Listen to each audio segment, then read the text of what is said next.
সকাল ৯টা। সবাই একসাথে নাস্তা করছে আর আড্ডা দিচ্ছে। সাজেকের দ্বিতীয় দিন আজ।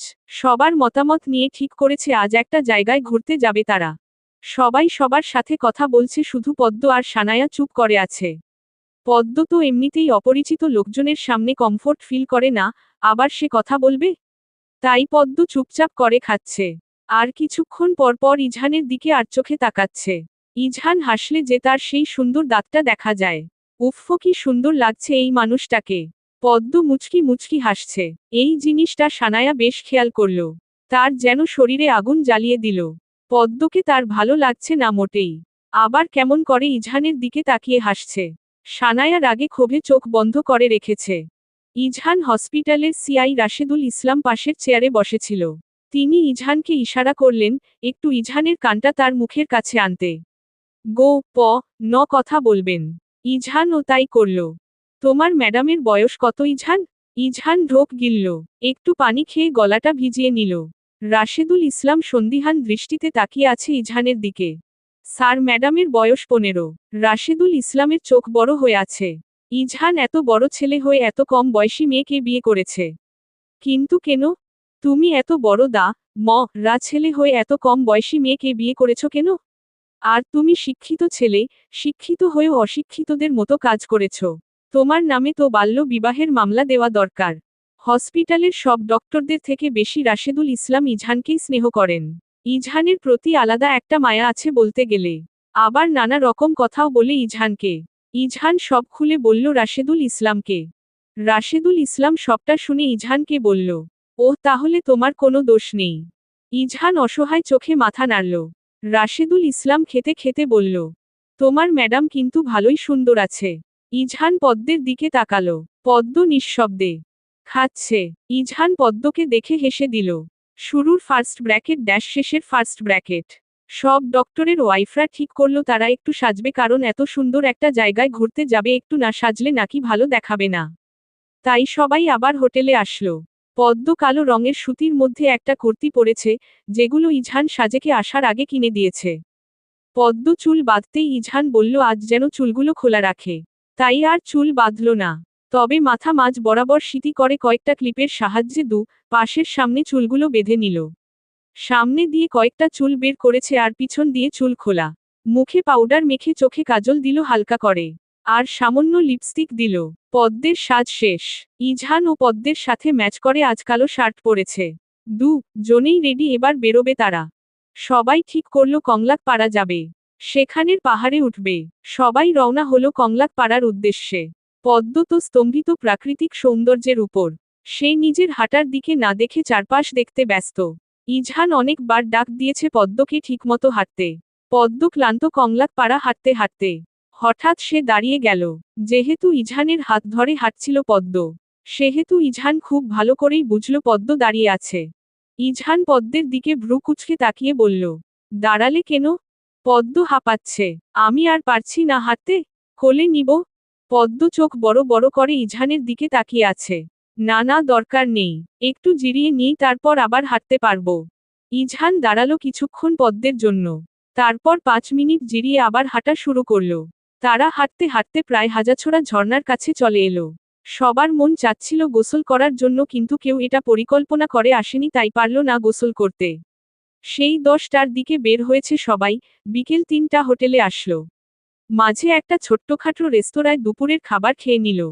ইজহান রুমে এসেই বেডে চিত হয়ে শুয়ে গেল। পদ্ম আয়নার সামনে গিয়ে মাথার ক্লিপগুলো খুলছে। আজ কিন্তু আমাকে জোর করবেন না ঘুমানোর জন্য। ইজহান বিরক্ত হলো। কাল তো বলেছিলে ঘুমাবে না, পড়ে কে নাক ডেকে ঘুমিয়েছে?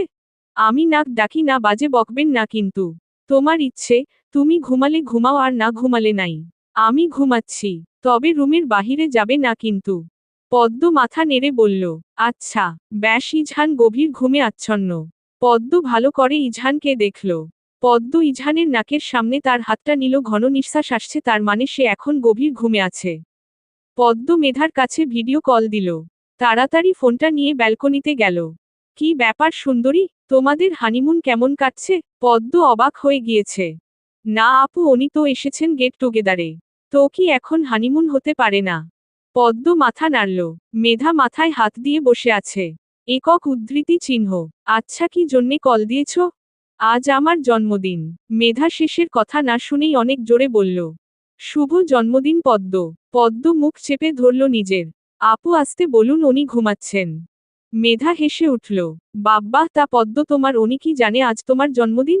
পদ্ম মুখটা ফ্যাকাশে করে বলল, না আপু, উনি জানেন না। তুমি বলনি? পদ্ম নিচু কণ্ঠে বলল, না আপু। এই যা বলনি কেন? ইজহান কি জানে নাকি? তুমি বলবা না? আমার লজ্জা লাগে। ওরে আমার লজ্জাবতী ইজহানের বউরে। শুনো, এত লজ্জা পেলে কি ভবিষ্যতে চলবে বলো? আপু, এসব বললে আমার আরো লজ্জা লাগে। থাক, আর লজ্জা পেতে হবে না। এখন কি করতে চাচ্ছ? কি আর করব? পদ্ম মন মরা হয়ে বলল, তোমার যে আজ জন্মদিন, তুমি তো আজ শাড়ি পরতে পারো। শাড়ি পরে ইজহানের সাথে বসে বসে সুন্দর মুহূর্ত কাটাবে বা বলবে চলুন বাহির থেকে হেঁটে আসি। কিন্তু আপু, আবারও মেধা পদ্মের কথা শেষ না হতেই বলল, কিন্তু কেন? কেন করছো? তুমি মেয়ে বড়ই নিরামিষ। পদ্ম হেসে দিল, আচ্ছা ঠিক আছে, শাড়ি পরব। তারপর? আরে তারপরও আমাকে বলতে হবে।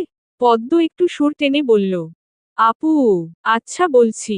তুমি একেবারে এমন মোহনীয় ভাবে সেজে থাকবে যাতে ইজহান তোমার প্রেমে পড়ে তার পা ভেঙ্গে যায়। পদ্ম হাসছে মেধার কথা শুনে। মেধা পদ্মকে সব বুঝিয়ে দিয়েছে, কিভাবে কি করতে হবে। পদ্ম আসার সময় একটা সাদা জামদানি শাড়ি এনেছিল, যেটা বিয়ের সময় দিয়েছে তাকে। সাদার সাথে লাল জামদানি শাড়িও দিয়েছিল, কিন্তু পদ্ম এই সাদাটাই আনলো, কারণ সাদা রংটা সব সময়ই তার ভালো লাগে। সে ভেবে রেখেছে সন্ধ্যার পর সাজবে। সন্ধ্যা 7টা, ইজহানের ঘুম ভাঙল পদ্মের ডাকে।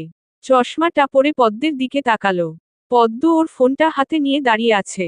আপনার কল এসেছিল, আমি ধরিনি। পদ্মের হাত থেকে ফোনটা নিল। রায়হান আহমেদ কল দিয়েছেন। এই লোক মনে হয় ইজহানকে শান্তি দিবে না। ইজহান কল ব্যাক করল। সাথে সাথে রায়হান আহমেদ কল রিসিভ করল। কি মিয়া, আপনি তো দেখছি বিয়ে করে একেবারে বদলে গেলেন। রুম থেকে বের হতে চান না, আড্ডা দিতে চান না। কি হয়েছে বলুন তো? ইজহান বিরক্ত হলো, কারণ একে তো কল দিয়েছে, তারপর আবার এসব কথা বলছে। আরে ভাই, আমি ঘুমাচ্ছিলাম, আপনাদের মতো তো আর এত এনার্জি নেই আমার। আচ্ছা যাই হোক, শুনুন, আমরা সবাই চা খাচ্ছি, আপনি চাইলে আসতে পারেন।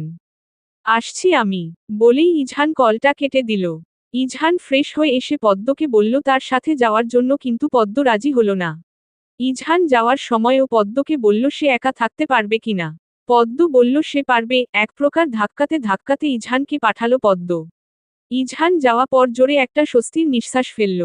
ইজহানকে আসতে দেখেই রায়হান আহমেদ বলে উঠলেন, ইজহান এখন নতুন নতুন বিয়ে করেছে, সে কি আর আমাদের কাছে থাকতে চাইবে? ইজহান বুঝেছে এই রায়হান আহমেদ নিশ্চয়ই কথাটা খোঁচা দিয়ে বলেছেন। মাথাটা ঠান্ডা করে বসল চেয়ারে। সবাই ইজহানকে দেখে মুচকি মুচকি হাসছে। ইজহান বিরক্তি সুরে বলল, শুনুন, কেউ বাজে কথা বলবেন না, আমি ঘুমাচ্ছিলাম আর ম্যাডাম সজাগ ছিল, আশা করছি আপনারা আর আমাকে এসব নিয়ে কিছু বলবেন না। সবাই হেসে উঠল ইজহানের কথা শুনে। সানায়া চুপ করে শুধু তাকিয়ে আছে ইজহানের দিকে। বাব্বাহ, বিয়ের কয়েকদিনের মধ্যেই বউকে ম্যাডাম ডাকছে, যত সব ফালতু কথাবার্তা। সবাই আড্ডায় মেতে উঠেছে, হাসি ঠাট্টা করছে। ইজহান খুব মনোযোগ দিয়ে সবার কথা শুনছে। এমন অবস্থায় পদ্মের বাসা থেকে কল আসলো। ইজহান সব উদ্দেশ্যে বলল, তার একটা কল এসেছে, সে কথা বলে আসছে। ইজহান কল রিসিভ করেতেই পুষ্প বলল, শুভ জন্মদিন আপু। আজ তোমার জন্মদিন, কিন্তু তুমি আমাদের সাথে নেই। এই প্রথম জন্মদিনে তুমি আমাদের থেকে আলাদা আছো। ইজহান থমকে আছে, আজ পদ্মের জন্মদিন, ঈষৎ কেন যে একবারও পদ্মের জন্মদিনের কথা জিজ্ঞেস করল। ধুর, ও পাশ থেকে কথা শোনা যাচ্ছে না দেখে পুষ্প আবারও বলল, হ্যালো। ইজহানের ধ্যান ভাঙল, নিজেকে সংযত করে বলল, কি অবস্থা শালি সাহেবা? ইজহানের কণ্ঠ শুনে পুষ্প ফ্যাকাশে কণ্ঠে বলল, ওহ আপনি? আমি আরও ভাবলাম আমার আপু। কিন্তু আপনার সাথে আমি কথা বলবো না, আমি যখন ঢাকা গিয়েছিলাম আপনি আমাকে ঘুরতে নিয়ে যাননি। হুহো, কল রাখছি। পুষ্প ধূপ কল রেখে দিল। ইজহান মনে মনে বলছে, বাবাগো, মেয়ের কি তেজ। ইজহান সবার কাছে গেল আবার। আমি যাচ্ছি, হ্যাঁ আপনারা আড্ডা দিন। রায়হান আহমেদ বলল, আচ্ছা যান। সানায়া উঠে গেল, তার নাকি কাজ আছে। ইজহান একবার সানায়ার দিকে তাকালো। ইজহান হাঁটা ধরল হোটেলের উদ্দেশ্যে। সানায়াও পিছু পিছু আসছে। হোটেলে ঢুকে যাওয়ার পর সানায়া হঠাৎ ইজহানকে ডাক দিল। ইজহান থামল, পিছনে তাকিয়ে দেখে সানায়া। সানায়া দৌড়ে আসলো ইজহানের কাছে। আপনি এত তাড়াতাড়ি হাঁটেন কেন বাপরে? আমি তো পারিই না। ইজহান তার পকেটে একটা হাত গুজে দাঁড়ালো। কি জন্যে ডেকেছিলেন? ও মা, ডাকতে পারি না বুঝি? জি না, একদমই ডাকতে পারেন না। আপনি তো জানেন আমি বিবাহিত পুরুষ এখন, সো এভাবে এক ডাকা ভালো নয়। সানায়া ইজহানের হাত ধরল। ইজহান তৎক্ষণাৎ হাতটা ঝেড়ে তার হাত থাকা পানির বোতল থেকে পানি দিয়ে হাত ধুয়ে নিল। যে হাতটি সানায়া ধরেছিল। সানায়া অবাক হয়ে তাকিয়ে আছে। ইজহান এমনটা করবে ভাবেওনি। ইজহান রক্তিম চোখে সানায়ার দিকে তাকালো। মেজাজটাই গরম হয়ে গেল। ইজহান বিড়বিড় করে বলল, চরিয়েহীন মেয়ে একটা। তারপর আবার পা চালিয়ে চলে গেল। আর এইদিকে সানায়া রাগে সে নিজেই নিজের চুল টানছে। আবারও ইজহান তাকে অপমান করল। ইজহান রুমে আসলো। রুমের লাইট অফ। বাহিরের আলো ভিতরে এসে পৌঁছেছে। তাও ইজহান লাইট জ্বালালো। তার কাছে ভুতুড়ে পরিবেশ মনে হয়েছিল। ইজহান সামনে তাকাতেই দেখে পদ্ম দাঁড়িয়ে আছে। উফ, পদ্মকে শাড়ি পরা অবস্থায় দেখে ইজহানের মনে এক প্রেম নামক বাতাস বসে গেল। কি স্নিগ্ধ পরি লাগছে পদ্মকে। শুভ্র শাড়িটার মতোই শুভ্র লাগছে তার পিচ্চি বউকে। ইজহান পদ্মের গাল ছুঁয়ে বলল, শুভ 16তম জন্মদিন পদ্মফুল। পদ্ম স্মিত হাসি দিল। ধন্যবাদ ডাক্তার সাহেব। ইজহান পদ্মকে উল্টো ঘুরিয়ে পিছন থেকে জড়িয়ে ধরল। পদ্মের ঘাড়ে তার ওষ্ঠ মিলিয়ে দিল। পদ্ম বারংবার কেঁপে উঠছে। শক্ত করে শাড়িটা ধরে রাখল। ইজহানের সেই বেহা আদারি গুলোও পদ্মকে ছাড়ছে না, একটু একটু করে তারাও স্পর্শ করছে শুভ্র শাড়ি পরিহিত সেই ছোট্ট মেয়েটাকে। ইজহান পদ্মের এই সুন্দর মুহূর্ত ভুলবার নয়। পদ্ম বেচারি তো দম খিচে দাঁড়িয়ে আছে। ইজহান পদ্মের থেকে তেমন কোনো সাড়া পেল না। ইজহান সরে এলো পদ্মের কাছ থেকে।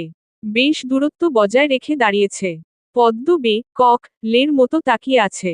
বুকে দু হাত গুজে দাঁড়িয়ে আছে ইজহান। পদ্ম ভা ব লার মতো ইজহানকে দেখছে। ইজহান গম্ভীর কণ্ঠে বলল, তুমি এভাবে সেজেছ কেন? পদ্ম অবাক হলো। আমার ইচ্ছে হয়েছে তাই আমি সেজেছি।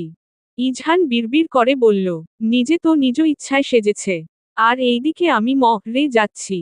পদ্ম বুঝল না ইজহানের কথা। ভ্রু কুচকে ইজহানের দিকে তাকিয়ে বলল, কিছু বলেছেন? ইজহান মাথা নাড়ল। না। উদ্ধৃতি চিহ্ন। পদ্ম শাড়ির আঁচল মোচড়াতে মোচড়াতে বলল, আমাকে কেমন লাগছে বলেননি তো? ইজহান আবারও গম্ভীর কণ্ঠে বলল, ভালো লাগছে। কথাটা পদ্মের হজম হলো না। শুধু কি ভালো লাগছে? ইজহান চোখ বন্ধ করে আবার খুলল। তুমি কি চাও আমি কিছু করি? পদ্ম কিছু বলতে যাবে তার আগে ইজহানের ফোনে কল আসলো। পদ্মের দিকে তাকিয়েই কলটা রিসিভ করল। মেধা কল দিয়েছে। কল রিসিভ করতেই মেধা বলল, কি রে, তোর পেয়ারি বউয়ের তো আজ জন্মদিন। ইজহান বিরক্ত কণ্ঠে বলল, কি জন্যে কল করেছিস বল। মেধার মনক্ষুণ্ণ হল। কি হয়েছে বলতো? কিছু হয়নি, আমি ফোনটা এখন রাখছি, পরে কথা বলবো। আমি সময় করে ফোন দিব। গুরুত্বপূর্ণ সময়ে ব্যাঘাত ঘটিয়ে দিয়েছিস। ইজহান ফোনটা কেটে দিল। তারপর আবার পদ্মকে জিজ্ঞেস করল, হ্যাঁ বলো, কি বলতে নিয়েছিলে? পদ্ম মাথা নাড়ল দিকে। না। ইজহান পদ্মের সামনে এসে দাঁড়ালো। পদ্ম সাথে সাথে মাথা নিচু করে ফেলেছে। ইজহান পদ্মের মাথা উঠিয়ে বলল, বলতে বলেছি। আমাকে একটু হাঁটতে নিয়ে যাবেন বাহিরে? ইজহান ভ্রু কুচকে তাকায় পদ্মের দিকে। কেন হাঁটতে যাবে? পদ্ম অন্য দিকে ঘুরে বলল, আপনি তো আমাকে আমার জন্মদিনের উপহার দিবেন না জানি, তাই হাঁটতে চেয়েছি। ইজহান তার ওয়ালেট প্যান্টের পকেটে ঢুকালো। তারপর পদ্মের পাশাপাশি দাঁড়িয়ে ওর হাত ধরে নিয়ে যাচ্ছে বাহিরে। রুম চাবি দিয়ে লক করতে করতে ইজহান বলল, তোমাকে সব গিফট একসাথে দিব। পদ্ম চোখ তুলে তাকায় ইজহানের দিকে। পদ্ম আর ইজহান হাঁটতে থাকে। জন মিলে হাজার কথা বলছে। আর সময় হলে শুধু পদ্ম কথা বলতো, আজ ইজহানও বলছে। পদ্ম মুচকি মুচকি হাসছে কারণ ইজহানের উন্নতি দেখে। ইজহান পদ্মের কাঁধ জড়িয়ে হাঁটতে লাগলো। জিনিসটা ইজহানের ভালো লাগে। পদ্ম শাড়ি পরে হাঁটছে তাই ইজহান সেইভাবেই পদ্মের সাথে তাল মিলালো। ইজহান আর পদ্মের এসব কাহিনী সানায়া খুব খেয়াল করেছে। রাগে ক্ষোভে তার যেন বিষের মতো লাগছে। একটু আগেই তো ইজহান তাকে অপমান করেছে আর এখন ঠিকই বউয়ের সাথে পীড়িত দেখাচ্ছে, যত সব ঢং মনে হচ্ছে তার কাছে। মনটা চাচ্ছে জন গিয়ে অনেক কথা শোনাতে।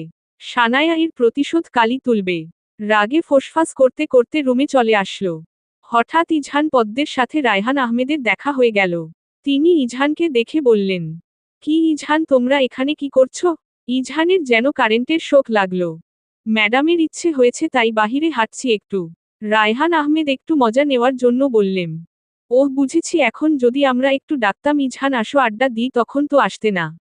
ইজহান মনে মনে বিড়বিড় করল, তোমরা আর বউ কি এক হলো নাকি আশ্চর্য। তবে মুখে প্রকাশ করল, ওইয়ে তখন বলেছিলেন এসেছিলাম তো। রায়হান আহমেদ ইজহানের কাঁধে হাত চেপে বলল, আচ্ছা তোমরা থাকো আমি আসছি। ইজহান হাসল, আর মনে মনে বলল, তুমি গেলেই বাঁচি। সব সময়ই পিছনে পড়ে থাকে, 2 মিনিটও শান্তি দেয় না, আর হসপিটালে থাকলে তো কথাই নেই। ইজহান বিরক্তিকর নিঃশ্বাস ফেলল। পদ্ম ইজহানের সোজাসুজি দাঁড়িয়ে বলল, উনি এমন বললেন কেন? এমনি করেন সব সময়, মেবি আমি বিয়ে করেছি সহ্য হচ্ছে না তার। উদ্ধৃতি চিহ্ন। ইজহান আর পদ্ম আবারও হাঁটা শুরু করল। এক জায়গায় মনে হয় 100 বার হাঁটা শেষ তাদের। এক গণ্ডি বারবার হাঁটছে। শেষে ইজহান বিরক্ত হয়ে গিয়েছিল, তাই পদ্মকে নিয়ে রুমে চলে এসেছে। পদ্ম চাচ্ছিল না আসার জন্য জোর করে নিয়ে এসেছে। রুমে এসে এখন পদ্ম ঘাপটি মেরে বসে আছে। ইজহান পদ্মকে দেখল। ইজহান কিন্তু পদ্মের সামনেই দাঁড়িয়ে আছে, কিন্তু তাতে পদ্মের কোনো হেলদোল নেই। ইজহান পদ্মের হাতটা টেনে দাঁড় করালো। কি হয়েছে তোমার? পদ্ম ইজহানের হাত ছেড়ে দিল। কিছু হয়নি। এবার ইজহান পদ্মের কোমর জড়িয়ে ধরল। পদ্মকে একটু কাছে টেনে বলল, কি হয়েছে পদ্মফুলের? পদ্ম মুখটা ফিরিয়ে নিয়েছে। কিছু হয়নি। পদ্মকে ইজহান আরেকটু কাছে টেনে বলল, কি হয়েছে বলবে তো? পদ্ম আর সহ্য করতে না পেরে চোখ বন্ধ করে ফেলল। আমি কি সব সময় বাহিরে যাওয়ার জন্য বায়না করি বলুন? আপনি চলে আসলেন কেন? আমার এখন ভালো লাগছে না। ইজহানের গাল এবার পদ্মের গাল স্পর্শ করল। ঘড়িতে প্রায় 11:30 বাজতে চলল। তুমি একটা মেয়ে মানুষ, যদিও আমি ছিলাম, তাই বলে তো আর রিস্ক নেওয়া যাবে না, তাই না? আর পাহাড়ি এলাকায় এত রাতে বাহিরে থাকে ঠিক নয় পদ্মফুল। পদ্ম নুয়ে গেল ইজহানের কথায়। ইজহানের থেকে নিজের গালটা সরিয়ে আনে। পদ্ম ইজহানের সেই খোঁচা খোঁচা দাড়িতে হাত দিল। আপনার এই দাড়িগুলো খুব পচা, আমার গালে একদম ঢুকে যায়। ইজহান হাসল মেয়েটার কথা শুনে। ওরাও আমার মতো তোমাকে আদর করতে চায়। পদ্ম বুঝল না। বুঝিনি আমি। ইজহান পদ্মের সামনে থাকা চুলগুলো কানের পিছনে গুজে দিতে দিতে বলল, আমি যেমন তোমাকে আদর করি ওরা ঠিক তেমন আদর করতে চায় তোমাকে। পদ্ম বোকা ভাবে বলল, এ দাড়িগুলো তো গালে ঢুকে যায়। আর আমারও সুরসুরি লাগে। ইজহান হেসে দিল, তাই? হু। ইজহান পদ্মের হাতটা পিছন দিকে নিয়ে তার একটা হাত দ্বারা আবদ্ধ করে ফেলল। আর এক হাত দিয়ে পদ্মের মুখে হাত বুলাতে লাগল। আমার একটা অনুমতি চাই পদ্ম। পদ্ম অবাক হল। হঠাৎ ইজহান কি বলছে এসব? সে বুঝে উঠতে পারল না। পদ্ম ইজহানকে বলল, কিসের অনুমতি? ইজহান কথা ঘোরানোর জন্য বলল, আগে অনুমতি দাও। পদ্ম হেসে বলল, দিলাম অনুমতি। ইজহান ভ্রু কুঁচকে তাকায় পদ্মের দিকে। সত্যি তো, পরে কিন্তু আবার রাগ করা বা লজ্জা পাওয়া যাবে না।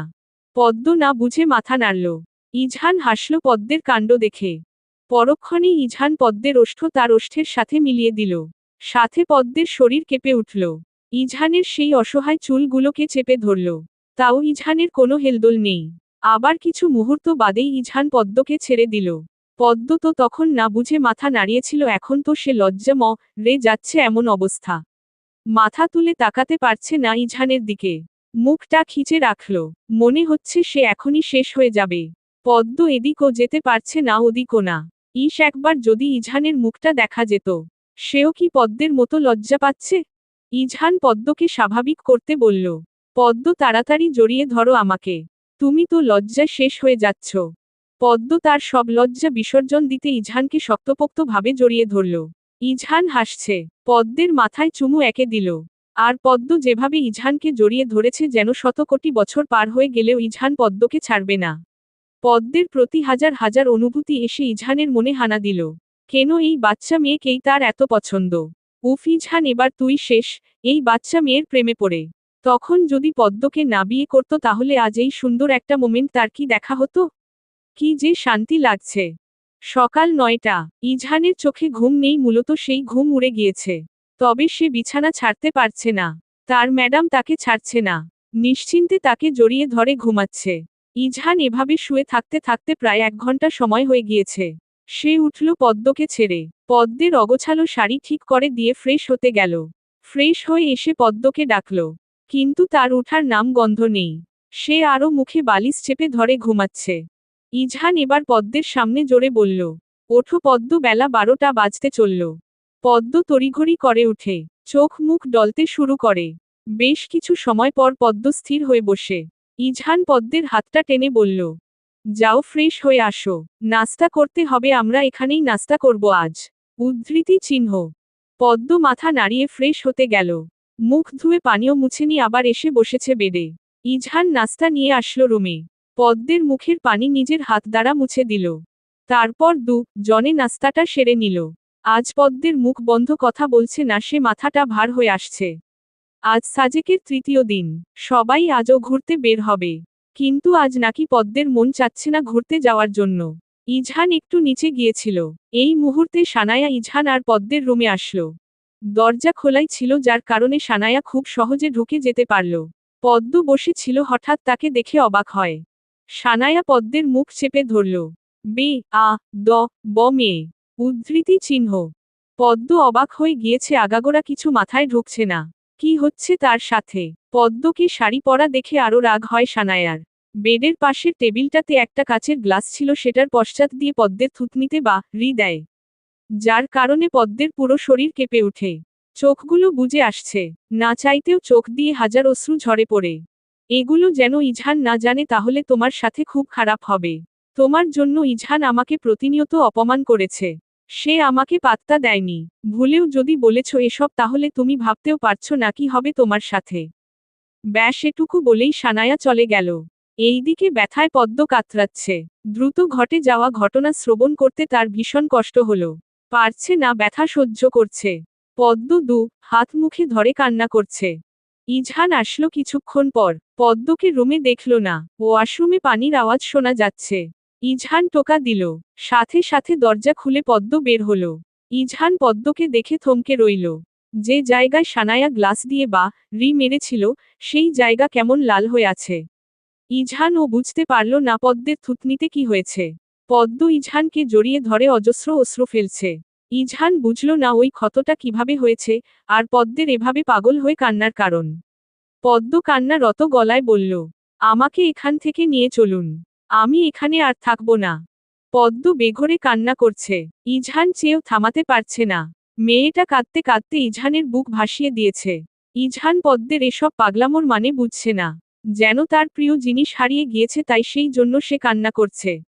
ইজহান পদ্মের মাথায় হাত বুলাতে লাগল। আর কতক্ষণ এভাবে ধরে কাঁদবে? অবশেষে পদ্ম নিজ থেকেই ইজহানকে ছেড়ে দিল। ইজহান পদ্মের চুলে হাত দিয়ে বলল, কেন কেঁদেছ? পদ্মের আবার সেসব কথা মনে পড়ে গেল। আবারও ডুকরে কেঁদে উঠল। ইজহান শান্ত কণ্ঠে বলল, আবার কাঁদছ কেন? কখন বাসায় যাবেন? এখানে থাকলে কি সমস্যা? পদ্ম অসহায় দৃষ্টিতে ইজহানের দিকে তাকিয়ে বলল, প্লিজ বাসায় নিয়ে চলুন না। ইজহান পদ্মের থুতনিতে হাত দিল, সাথে সাথে পদ্ম ব্যথায় উফ করে উঠল। এখানে কি হয়েছে? এমন লাল হয়ে আছে কেন? পদ্ম ঘাবড়ে গেল। কিছু হয়নি, আমি ব্যথা পেয়েছি। ইজহান বিশ্বাস করল না। কিভাবে ব্যথা পেয়েছ? ইজহানের কথায় পদ্ম আমতা আমতা করে বলল, এত কথা জিজ্ঞেস করছেন কেন? ইজহান পদ্মের গালে হাত দিয়ে বলল, মিথ্যে কথা বলতে পারো না জানি, তাও কেন বলার চেষ্টা করছো? কি হয়েছে সত্যি করে বলো। ইজহানের কথা শুনে পদ্মের মনে হলো ইজহান হালকার উপর ঝাপসা হুমকি দিয়েছে। কিছু হয়নি বললাম তো। ইজহান ইচ্ছে করেই পদ্মের সেই আঘাতপ্রাপ্ত স্থানে ব্যথা দিল। বলতে বলেছি বলো, না হলে তুমি আমার সবচেয়ে খারাপ রূপ দেখবে। পদ্ম ব্যথায় মুখ খিচে রইল একদম। এই ইজহানের কি মায়া দয়া নেই। চোখ দিয়ে কয়েক ফোঁটা পানি পড়ে গেল। বলছি। ইজহান বেডে বেশ আরাম আয়েশ করে বসল। বলো। উদ্ধৃতি চিহ্ন। পদ্ম ভয়ে ভয়ে মুখ খুলছে তো আবার খুলছে না। এই অবস্থা। তার ভয় লাগছে যদি ইজহান ওই মেয়েকে ধরে, সে যদি আবারও পদ্মের সাথে এমন করে। পদ্মকে চুপ থাকতে দেখে ইজহান জোরেসোরে ধমক দিল, অভদ্রতা বেশিই হচ্ছে বোধ হয়। উদ্ধৃতি চিহ্ন। পদ্মের ইস্ত কেঁপে উঠল। বলছি, আমি যদি উঠি তাহলে খারাপ হয়ে যাবে খুব। পদ্মের মুখ মলিন হয়ে গিয়েছে। ওই দিন আপনার পাশে একটা মেয়ে বসতে চেয়েছিল না? আরে প্রথম আমি যখন আপনার বাসায় গেলাম তখন একটা মেয়ে এসেছিল। আমি আসলে নামটা জানি না। ইজহান বুঝল পদ্ম সানায়ার কথা বলছে। হ্যাঁ, কি হয়েছে? ও কিছু বলেছে তোমাকে? পদ্মের চোখে আবার পানি চলে আসলো। উনি আমাকে এমন করেছেন। সকালে নাস্তা করার পর আপনি যখন বাহিরে গিয়েছিলেন তখন আপুটা রুমে আসে। আমি বুঝতে পারিনি। উনি এসেই আমার মুখটা চেপে ধরে। দ্রুত ঘটে যাওয়া ঘটনা আমি বুঝতে পারছিলাম না। তারপর আপুটা কাচের গ্লাস দিয়ে আমাকে আঘাত করে। আমি তো কিছুই বুঝছিলাম না কেন উনি এমন করছেন। তারপর আবার কি কি যেন বললেন আমার জন্য নাকি আপনি আপুকে পাত্তা দেননি। আবার এটাও বলেছেন আমি যেন আপনাকে কিছু না বলি। এরপর উনি চলে যায়। আপনি দয়া করে ওনাকে কিছু বলবেন না। আমাকে আপনি আমাদের গ্রামে দিয়ে আসুন, ওখানে আমি খুব ভালো থাকব। বলে পদ্ম কাঁদতে শুরু করল। ইজহানের চোয়াল শক্ত হয়ে এলো। এই সানায়াকে আজ মেরাই ফেলবে। তার উপর রাগ পদ্মের উপর ঢালবে কেন? ইজহান নিজের রাগ কন্ট্রোল করতে পারছে না। দ্রুত পায়ে রুম ত্যাগ করল। আসার সময় রুমের দরজা লক করে দিয়েছে যেন পদ্ম এড়োতে না পারে। সানায়া হেসে হেসে কথা বলছে কার সাথে জানি, হঠাৎ তার ফোন যেন কেউ নিয়ে গেল। সানায়া পিছনে ঘুরে দেখে ইজহান দাঁড়িয়ে আছে। ইজহানের চোখে মুখে খুব রাগ, সেটা দেখে বোঝা যাচ্ছে। কেন জানি সানায়ার মনে এক অজানা ভয় হানা দিল। পদ্মকে কেন এমন করেছেন? ও আপনার কি ক্ষতি করেছে? আপনি কি আসলেই ডাক্তার? আমি আশ্চর্য, একজন ডাক্তার হয়ে আপনি পিচ্ছি একটা মেয়ের সাথে এমন করেছেন? বিবেক বুদ্ধি কি লোপ পেয়েছে? আর আমি কাকে বিয়ে করি, ভালোবাসি, আর কাকে পাত্তা দেই সেটা একান্তই আমার ব্যাপার। আপনি জানেন আপনি কত বড় ভুল করেছেন। একটা অবুঝ মেয়ের আপনার এমন করা উচিত হয়নি। কতটা পাগল হলে আপনি এভাবে পদ্মকে আঘাত করেছেন? এন্ধি নাকি আপনি? সানায়ার রাগে শরীর জ্বলে উঠল। ইজহানের কলার চেপে বলল, আমি কি কম সুন্দর নাকি? কেন তুমি ওই মেয়েকে বিয়ে করেছ?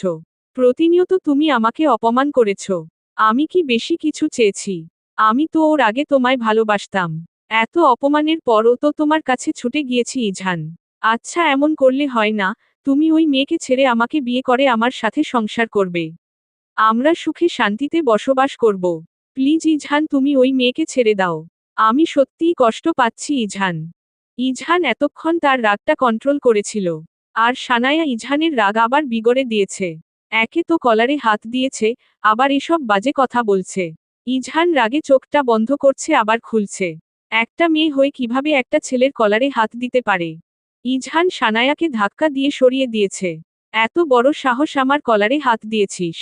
খুব সম্মান দিয়েছিলাম, কিন্তু তুই সম্মানের যোগ্য না। আর আমার পদ্মফুলের নামে এসব কথা বলার অধিকার কে দিয়েছে? ইজহান চারপাশে তাকিয়ে একটা কাচের গ্লাস পেল। যেভাবে সানায়া পদ্মকে আঘাত করেছে ঠিক সেভাবেই ইজহান সানায়াকে আঘাত করল একই জায়গায়। সানায়ার যেন কলিজা ছা করে উঠেছে। পদ্মফুলকে কখনো আমি আঘাত করিনি। রাগ হয়েছে তার প্রতি অনেকবার, তাও তাকে একটা টোকা পর্যন্ত দিইনি। আর তুই আজ এত বড় দুঃসাহস দেখিয়েছিস। মেয়েটার তো কোনো দোষ ছিল না। কেন ওকে কষ্ট দিয়েছিস? তুই যদি নেক্সট টাইম এসব করেছিস, নিজ হাতে তোর কলিজা এনে তোর হাতে দিব। ইজহান যতটা ভালো আবার তত বেশি খারাপ। আর আমার কলারে হাত দেওয়া তাই না, ইচ্ছে করছে আরো দুটো দেই। ইজহান বেরিয়ে আসলো সানায়ার রুম থেকে, আবার দরজার কাছে এসে থেমে গেল। চোখ মুখ শক্ত করে বলল, তোর কিছু বলতে হবে না, সিআইকে আমিই বলে দিল সব। তুই থাকিস ওই হসপিটালে। আমার জন্য আরো ভালো ভালো হসপিটাল বসে আছে, অন্তত চাকরির অভাব হবে না আমার। আর লাস্ট কথা, আমার আর পদ্মের মাঝে যদি আসিস তাহলে আমি ভুলে যাব তুই একটা মেয়ে। শুধু তুই মেয়ে দেখেই কিছু করছি না। বলেই ইজহান রুম থেকে চলে আসলো। ইজহান তার আর পদ্মের রুমের সামনে আসলো। জোরে জোরে কয়েকবার নিঃশ্বাস নিয়ে রুমে ঢুকলো। রুমে ঢুকা মাত্রই পদ্ম দৌড়ে আসলো ইজহানের কাছে। পদ্ম বিচলিত কণ্ঠে বলল, আপনি কোথায় গিয়েছিলেন? পদ্ম, রেডি হও তাড়াতাড়ি, আমরা এখনই বাসায় ব্যাক করব। পদ্ম অবাক হলো, সত্যিই যাবেন বাসায়? পদ্ম এত কষ্টের মাঝেও হেসে দিল। ইজহান খেয়াল করেছে এটা। পদ্ম ইজহান আর তার সব জামা কাপড়, জিনিসপত্র ট্রলিতে গুছিয়ে রাখছে। সব গোছানো শেষ হয়ে পদ্ম রেডি হয়ে গেলে ইজহান ও রেডি। ইজহান কাউকে কিছু না বলে পদ্মকে নিয়ে চলে আসলো। তারা একটা বাসে উঠে পড়ল। তারা চিহ্ন। রাত 9টা। ইজহান পদ্মকে নিয়ে বাসায় আসলো। আজ আর সেই ফ্ল্যাটে যায়নি তারা, একদম সোজা পদ্মের শ্বশুর বাড়িতে আসলো। ক্রলিং বাজতেই মুনিরা শেখ দরজা খুললেন। ইজহান আর পদ্মকে দেখে তিনি বেশ খুশি হলেন, আবার পরক্ষণেই তার মুখটা আবার অন্ধকার হয়ে এলো। পদ্মকে তড়িঘড়ি করে বাসার ভিতরে আনলেন। এ কি পদ্ম, তোমার এমন হলো কি ভাব? পদ্ম নিশ্চুপ। ইজহান পদ্মের দিকে তাকালো, পদ্ম কিছু বলছে না। কোনো উত্তর না পেয়ে মুনিরা শেখ এবার ইজহানকে বলল, কি রে ইজহান, কি হয়েছে ওর ওইখানে? 1 মিনিট তুই কিছু করিসনি তো? ইজহান যেন হঠাৎ করে আসমান থেকে পড়ল। ও আবার কি করেছে? এই তার মা তাকে কখনো বিশ্বাস করে না। আরও পারে উল্টো পাল্টা দোষ তার ঘাড়ে চাপিয়ে দিতে। আশ্চর্য মা, আমি ওকে কি করব? ও হাঁটতে গিয়ে পড়ে গিয়েছে পাহাড়ি রাস্তা তো। ইজহান উপরে চলে গেল ট্রলি নিয়ে। পদ্মের গালে হাত দিয়ে মুনিরা শেখ বললেন, দেখেছ কেমন হয়ে গিয়েছে তোমার থুতনিটা? দেখে হাঁটবে না? হঠাৎ ড্রয়িং রুমে একজন মহিলা এসে বললেন, মুনিরা কে এসেছে? পদ্ম ঠিক চিনল না মহিলাকে। মুনিরা শেখ পদ্মের হাত ধরে টেনে ওই মহিলার সামনে নিয়ে গেলেন। মুনিরা শেখ বললেন, ইজহানের ফুপ্পি উনি। পদ্ম মুচকি হেসে ওনাকে সালাম করতে গেল, কিন্তু উনি তৎক্ষণাৎ পদ্মকে জড়িয়ে ধরে বলল, আরে আরে সালাম করছো কেন? মুনিরা শেখ পদ্মের কাঁধে হাত দিয়ে বলল, ও তোমার ভাইয়ের পুয়েবধূ। মহিলা পদ্মকে জড়িয়ে ধরা অবস্থায় বলল, ও আমার ইজহানের বউ। পদ্ম মাথা তুলে তাকালো ওনার দিকে। মুনিরা শেখ পদ্মের উদ্দেশ্যে বললেন, ওনার নাম হায়াত শেখ। তোমার ও ফুপ্পি হবে বুঝছ। পদ্ম মাথা নাড়ল। হায়াত শেখ ও পদ্মের থুতনি ধরে বলল, কি গো তোমার এখানে এমন লাল হয়ে আছে কেন? পদ্মের খারাপ লাগছে আবার লজ্জা লাগছে, আজ যদি এটা না থাকতো তাহলে তো এমন প্রশ্ন কেউ করতো না। পদ্ম মনমরা হয়ে রইল। মুনিরা শেখ বললেন, ও ব্যথা পেয়েছে আপা। হায়াত শেখ বললেন, দেখছো মনিরা কেমন লাল হয়ে আছে? আচ্ছা আপা, ওকে নিয়ে যাই, ফ্রেশ হতে হবে তো, তারপর না হয় কথা বলো। যাও যাও। পদ্ম মুনিরা শেখের ওয়াশরুমে গেল, কারণ সে জানে ইজহান তার ওয়াশরুমে হয়তো ফ্রেশ হচ্ছে। তাই সে আর রুমে গেল না, ফ্রেশ হয়ে নিচে আসলো। হায়াত শেখ আর মুনিরা শেখ রান্নাঘরে। কারণ তাদের কথা শোনা যাচ্ছে। পদ্ম তাদের সাথে যোগ হলো। মুনিরা শেখ রান্না করছেন, পদ্ম আর হায়াত শেখ কথা বলছে। ইজহান দেখল পদ্ম রুমে আসছে না, তাই নিচে আসলো। সোজা রান্নাঘরে এসে বলল, কি ব্যাপার পদ্ম, রুমে আসোনি কেন? পদ্ম হকচকিয়ে গেল। ইজহান একেবারে রান্নাঘরের দরজার পাশে দাঁড়িয়ে আছে। ইজহানকে হায়াত শেখ বলে উঠলেন, শুধু বউয়ের খবর নিলে হবে? এই যে বুড়ি ফুপ্পিটা দাঁড়িয়ে আছে তার খবর তো একবারও নিলে না। বুঝলে মুনিরা, তোমার ছেলে বিয়ের পর পাল্টে গিয়েছে। এখন আর তার একমাত্র ফুপ্পির খবর নেয় না। ইজহান হায়াত শেখকে জড়িয়ে ধরে বলল, তুমি তো ভালোই আছো দেখছি, কিন্তু আমার বউ তো ভালো নেই, দেখছো না ব্যথা পেয়েছে। একটু ট্রিটমেন্ট করতে নিয়ে যাই? ইজহানের কথায় মুনিরা শেখ আর হায়াত শেখ একসাথে হেসে উঠল। যাও, বউয়ের সেবা করে আবার নিচে পাঠিয়ে দিও। ইজহান পদ্মের হাত ধরে টেনে উপরে নিয়ে আসলো। পদ্ম তো লজ্জায় শেষ। ছি, এই ইজহান ভালোই পারে লজ্জা দিতে। রুমে আসার সাথে সাথে পদ্ম ইজহানের হাত ছেড়ে দিল। ইজহান ড্রয়ার থেকে একটা মলম নিল। পদ্ম কোমরে হাত দিয়ে বলল, আপনি এত বাজে কথা বলেন কেন? মা আর ফুপ্পি কি ভাবছে বলুন তো? নির্লজ্জ কোথাকার। ইজহান পদ্মের থুতনিতে মলম লাগাতে লাগাতে বলল, কে কি ভাবছে বা ভাববে সেটা নিয়ে ইজহানের মোটেও আপত্তি নেই। ভাবলে সমস্যা কোথায়? আর আমি তো এখনো কিছুই করিনি, যখন করব তখন নির্লজ্জ বলবে, এর আগে এসব কথা কিন্তু সহ্য করব না। পদ্মফুল। ইজহানের কথায় পদ্ম ক্ষিপ্ত দৃষ্টিতে তাকিয়ে আছে। কখনো এই লোক ভালো হবে না, সে ভালো করেই জানে। তার কি একটুও লজ্জাবোধ নেই? একটা অসহায় মেয়েকে পেয়ে এসব বলে। ইজহান পদ্মের মলম লাগানো শেষ করে আবার জায়গা মতো মলম রেখে দেয়। শুনো, এটা আবার লাগিয়ে নিও। প্রত্যেকবার যে আমি লাগিয়ে দিব সেটা ভেবো না। ইজহানের কণ্ঠ স্বাভাবিক। পদ্মের ভীষণ অভিমান হলো কথাটি শুনে। দ্রুত পায়ে রুম থেকে চলে আসলো। নিচে হায়াত শেখ আর মুনিরা শেখ বসে কথা বলছেন। পদ্ম তাদের কাছেই গেল। পদ্মকে দেখে হায়াত শেখ বললেন, কি গো, তোমার বরের সেবা শেষ হয়েছে? পদ্ম সৌজন্যবোধক হাসি দিল, তবে কিছু বলল না। মুনিরা শেখ পদ্মকে ওনার পাশে বসিয়েছেন। মুনিরা শেখ পদ্মের চিবুক ধরে বলল, পরের বার দেখে শুনে হাঁটবে। বড় হয়েছ, বিয়ে হয়েছে, সবদিকেই খেয়াল রাখতে হবে। পদ্ম মাথা নাড়িয়ে বলল, জি মা। হায়াত শেখ পদ্মের কাঁধে হাত দিয়ে বলল, মুনিরা, তোমার ছেলের বউকে কিন্তু আমার বেশ পছন্দ হয়েছে। পদ্ম মুচকি হাসল। ছোট থেকেই কেউ যদি তার সামনে তাকে নিয়েই প্রশংসা করে তাহলে সে খুব খুশি হয়। মন চায় প্রজাপতির মতো ডানা মেলে উঠতে। তাদের তিনজনের মাঝে ইজহানের আগমন ঘটল। ইজহান পদ্মের পাশে বসেছে। শুধুমাত্র এখানে মুনিরা শেখ আর হায়াত শেখ আছেন বলে উঠে যেতে পারছে না। না হলে তার শাশুড়ি শত প্রশ্ন করবেন। ইচ্ছে করছে উঠে যেতে, পরিস্থিতি এমন যে সে উঠতে পারছে না। হায়াত শেখ ইজহানের উদ্দেশ্যে বললেন, ইজহান, কি তোমার ওই ফ্ল্যাটে থাকো? ইজহানের কোনো হেলদোল নেই। সোফায় একেবারে আধশোয়া হয়ে বসেছে। হুম, থাকি, তবে অন্য কোথাও চাকরি নিলে হসপিটাল থেকে কাছে হলে থাকবো, না হলে এখানে পদ্মকে রেখে যাব, আমি আলাদা থাকব। ইজহানের কথায় মুনিরা শেখ আর পদ্ম জনেই অবাক হয়ে যায়। পদ্ম মনে মনে বলছে, এই লোকটা এমন বলছে কেন? কি আবোলতাবোল বলা শুরু করেছে? মুনিরা শেখ অবাক কণ্ঠে বলল, অন্য কোথাও চাকরি মানে, কি বলছিস তুই এসব? ইজহান যে অবস্থায় ছিল ওই অবস্থায় থেকে উত্তর দিল। এই হসপিটালের মেয়াদ শেষ হয়ে গিয়েছে। অন্য কোথাও চাকরি নিব। কোথায় নিবি এখন? কত হসপিটাল বসে আছে আমার জন্য। বাদ দাও এসব কথা, আমারটা আমাকে ভাবতে দাও। পদ্ম পিছন ফিরে ইজহানের দিকে তাকালো। ইজহান তার দিকেই তাকিয়ে আছে। ইজহানের দৃষ্টি যেন খুব গভীর। তৎক্ষণাৎ পদ্ম আবার সামনে ফিরে গেল। মুনিরা শেখ অসহায় কণ্ঠে বলল, তোকে নিয়ে আমি আর পারি না। কেন যে হুটহাট সিদ্ধান্ত নিস? আমি শুধু তোর ভালো চাই। উদ্ধৃতি চিহ্ন। ইজহান পদ্মের দিকে তাকিয়ে বলল, ভালোই আছি যে বউ বিয়ে করিয়েছ। সবাই একদম পদ্মের দিকেই তাকালো। যা দেখে পদ্মের অস্বস্তি লাগা শুরু করল। মাথাটা নিচু করে ফেলল। হায়াত শেখ বললেন, এরকম সুন্দরী বউ বিয়ে করলে তো ভালো থাকার কথা। উদ্ধৃতি চিহ্ন। ইজহান হেসে বলল, এই জন্যই তো ভালো আছি। হঠাৎ ক্রলিং বেজে উঠল। মুনিরা শেখ উঠে তাড়াতাড়ি দরজা খুললেন। হুমায়ুন শেখ এসেছেন। পদ্ম হুমায়ুন শেখের সাথে বেশ কিছুক্ষণ কথা বলল। তিনি খুব অমায়িক একজন মানুষ, তা দেখলেই বোঝা যায়। পদ্মকে ওনার মেয়ে মতোই স্নেহ করেন। বুঝতেই দেন না যে উনি পদ্মের শ্বশুর ঠিক তার বাবার মতোই ভালোবাসেন। পদ্মের বাবা চলে যাওয়ার পর এই প্রথম পদ্মের কোনো আফসোস হয়নি এই বাড়িতে এসে, কারণ হুমায়ুন শেখ যেন বুঝতেই দেননি কিছু। উনি রুমে চলে গেলেন। ওনার পিছন পিছন মুনিরা শেখও গেলেন। শুধু রয়ে গেল ইজহান, তার ফুপ্পি আর পদ্ম। হায়াত শেখ পদ্মকে উদ্দেশ্য করে বললেন, তা পদ্ম, আমরা দাদি ডাক শুনব কবে? পদ্ম তো যেন লজ্জায় শেষ হয়ে যাচ্ছে।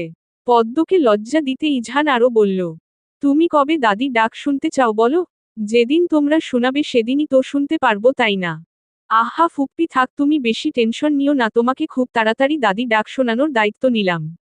পদ্ম তো রীতিমতো কাঁপাকাঁপি শুরু করে দিয়েছে। তারা কি সব কথা শুরু করেছে? লজ্জা করছে না তাদের? পদ্মের মন চাচ্ছে এখান থেকে উঠে চলে আসতে। হায়াত শেখ হেসে বললেন, বিয়ের আগে তো ইজহান শেখ এমন ছিলে না। হঠাৎ কিভাবে বদলে গেল? উদ্ধৃতি চিহ্ন। বউয়ের সঙ্গ পেয়ে বদলে গিয়েছি ফুপ্পি। হায়াত শেখ আরও কিছুক্ষণ বসে ইজহানের সাথে কথা বললেন। তিনি এবার উঠে নিজের রুমে গিয়েছেন। পদ্মও উঠে গেল আর সাথে সাথে ইজহান পদ্মের হাত ধরে ফেলল। উঠে যাচ্ছ কেন? তা না হলে এখানে বসে কি করব? আপনার লাগামহীন কথাবার্তা শুনব? আশ্চর্য, আমি কি আগে শুরু করেছি নাকি? হাত ছাড়ুন আমার। ছাড়লে কোথায় যাবে? পদ্ম একটু মজা করে বলল, আপনার থেকে দূরে চলে যাব। সাথে সাথে ইজহান পদ্মকে বুকে টেনে নিল। কোথাও যেতে দিব না। আমার বক্ষস্থলে একেবারে লুকিয়ে রেখে দিব। ভালো লাগছে না এসব। ছাড়ুন, কেউ এসে পড়লে কি ভাববে? ইজহান ছেড়ে দিল পদ্মকে। যাও, এই ইজহান আর আটকাবে না তোমাকে। ছাড়া পেয়ে পদ্ম ছুটে চলে গিয়েছে। আর ইজহান একা একা বসে ফোন টিপছে। রাতে সবাই একসাথে ডিনার করল। ডিনার শেষে সবাই বসে বসে কথা বলছে। ইজহানকে হুমায়ুন শেখ বললেন, তুমি নাকি অন্য হসপিটালে চাকরি নিবে? তোমার মা বলল। হ্যাঁ। এই কথা কেন বলছো? ওই হসপিটালে সমস্যা কোথায়? আর তুমি তো প্রথম থেকে ওখানে আছো, হঠাৎ কি এমন হলো যে এরকম সিদ্ধান্ত নিয়েছো? কোনো সমস্যা হয়েছে কি? না, আসলে আমি চাচ্ছি না ওখানে থাকতে। অবশ্যই কোনো সমস্যা হয়েছে দেখেই তো আমি থাকতে চাচ্ছি না। কি হয়েছে খুলে বলো। আমার বিষয়ে আমাকে ভাবতে দাও, সব ম্যানেজ করে নিব। এসব ছাড়া আর কি বা বলবে? শুনো ইজহান, তুমি ভুলে যেও না পদ্ম কিন্তু তোমার জীবনের সাথে এখন জড়িয়ে আছে। সব সময় নিজের কথাকে বেশি গুরুত্ব দিলে হবে না। মেয়েটা তোমার ভরসায় থাকবে সারা জীবন। তার কথা ভেবে সিদ্ধান্ত নিও। বাবা মাকে তো পাত্তা দাও না। তুমি তো মনে করো আমরা তোমার ভালো চাই না। কখনো আমার কথা পাত্তা দিয়েছ? নিজের যা মনে আসে তাই করো। কেয়ারলেস ছেলে কোথাকার। ইজহান খুব কষ্ট করে কথাগুলো হজম করল। কে বলেছে আমি তোমাদের কথা পাত্তা দিই না? তোমার কথায় আমি পদ্মকে বিয়ে করেছি। হ্যাঁ মানছি, আমি তোমার শুধু একটা কথা শুনিনি, তুমি চেয়েছিলে আমি সেনাবাহিনীতে জব করি, এই কথাই তো শুনিনি। কিভাবে তুমি আমাকে এসব অপবাদ দিচ্ছ? এমন না তো, তোমাদের কোনো কথা আমি কখনো পাত্তাই দিই না। আর পদ্ম, তাকে কি আমি অসুখে রেখেছি? ওই হসপিটাল থেকে আরো ভালো হসপিটালে চাকরি করব। কেন ওই হসপিটালে থাকবো না সেটা নিয়ে আর যেন কেউ মাথা না ঘামায়। এসব কথা শুনতে পারি না আমি। আর কি বলেছ কেয়ারলেস ছেলে, কোন ভিত্তিতে এটা বলেছ? কি এমন করেছি তোমার সাথে যে তুমি আমাকে এরকম উপাধি দিয়েছ? আমি বাচ্চা ছেলে না যে এসব কথা মেনে নিব। যদি নেক্সট টাইম এসব কেউ আমাকে বলে, আমি কিন্তু এসব শোনার জন্য বসে থাকব না। ইজহান হনহন করে চলে গেল উপরে। পদ্ম ভয়ে চুপসে গিয়েছে। কখনো ইজহানকে এভাবে কথা বলতে দেখেনি সে। তার জন্যই তো এসব হচ্ছে। মাথা কাজ করছে না। যদি বাসার সবাই জেনে যায় তার জন্য ইজহান এমন করেছে তাহলে তো সবাই তাকে ভুল বুঝবে। অনুশোচনায় পদ্মের চোখ দিয়ে পানি পড়ছে। আবার কেউ দেখে ফেলার আগেই মুছে ফেলছে। হুমায়ুন শেখ রেগে বললেন, এই ছেলে সব সময় এমন করে। ছেলেকে ঠিকমতো শাসন করতে পারোনি মুনিরা। তোমার ছেলে তার বাবার সাথে এভাবে কথা বলেছে, একটিবার ডাকও দাওনি। নিজের মর্জিমতো চলবে সে। দুনিয়া এত সোজা না। তোমার আশকারা পেয়ে ইজহান এমন অভদ্র হয়েছে। হুমায়ুন শেখের কথা মুনিরা শেখ কেঁদে ফেললেন। হায়াত শেখ বললেন, এত বড় ছেলেকে কি শাসন করবে? তুই কি মাকে কম জ্বালিয়েছিস নাকি? কেমন বদ ছিলি আমি কি কিছু জানি না? আর ইজহান যে ডক্টর ও ভালো হসপিটালে চাকরি করতে পারবে। তুই কেন মুনিরাকে বকাবকি করছিস? অবুঝের মতো ব্যবহার। আর তোর ছেলে তোর মতোই হয়েছে বাপ ক্যা বেটা। হুদাই ক্যাচাল বন্ধ কর। তোর ডাক দেওয়া উচিত হয়নি, ওর ভালো ও ছাড়া কেউ বুঝবে না। হায়াত শেখের কথা হুমায়ুন শেখ একেবারে চুপ হয়ে গেলেন। তিনি ধোপাধপ পায়ে চলে গেলেন। মুনিরা শেখ পদ্মকে জড়িয়ে ধরে হুহু করে কেঁদে দিল। যাই পদ্ম এতক্ষণ আড়ালে কেঁদেছে এখন তার শাশুড়ির কান্না দেখে আর নিজেকে ধরে রাখতে পারল না। মুনিরা শেখ পদ্মকে জড়িয়ে ধরে বলল, আমার কপালটা খারাপই ছিল মা। আমার ছেলের সাথে বিয়ে দিয়ে তোমার জীবনটাও খারাপ করে দিলাম। আমাকে তুমি ক্ষমা করে দিও পদ্ম। বেশ কিছুক্ষণ মুনিরা শেখ পদ্মকে জড়িয়ে ধরে নানা কথা বলল। হায়াত শেখ দাঁড়িয়ে দাঁড়িয়ে এতক্ষণ বউ আর শাশুড়ির কান্না দেখল। তোমরা জন গিয়ে এখন তাদের রাগ ভাঙ্গাও। ওদের বোঝাও। আর কান্না কাটি করো না, অনেক রাত হয়ে গিয়েছে।